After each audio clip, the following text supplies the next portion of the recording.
في العادي لما بنلاقي هيكل عظمي لديناصور أو حتى جزء منه بيبقى اكتشاف كبير.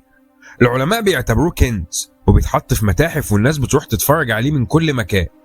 ما بالك بقى لما يبقى فيه جثة ديناصور كاملة بكل أجزائها وتفاصيلها. أقدم لك بيريوليبيلتا ماركيميتشيلي، أحسن حفرية ديناصور في العالم. ديناصور على وضعه كأنه كان عايش لحد الأسبوع اللي فات.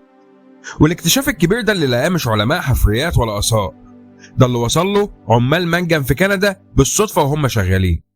من كتر ما هو محفوظ كويس وتفاصيله واضحة بيسموه موميا الديناصورات.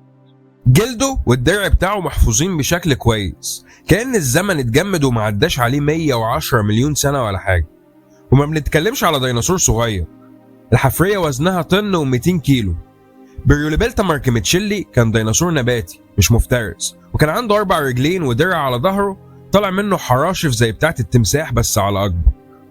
وزنه كان ممكن يوصل لطن ونص، وبيعتبروا حفريته إنها الأجمل والأكثر احتفاظا بشكلها في كل حفريات الديناصورات اللي تم اكتشافها. بس إزاي الحفرية دي فضلت كده 110 مليون سنة؟ تعالوا نرجع بالزمن ونتخيل الكائن ده جه عليه فيضان شاله ورماه في البحر، ولما وصل لقاع البحر الرواسب والمعادن بدأت تترسب فوق جسمه بسرعة.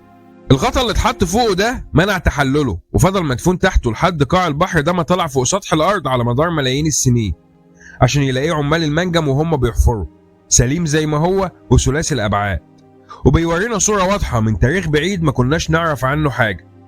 العلماء قدروا كمان يحددوا لونه باستخدام طريقة اسمها ماس سبكترومتري أو القياس الطيفي، وطلع لونه أحمر غامق أو بني محمر.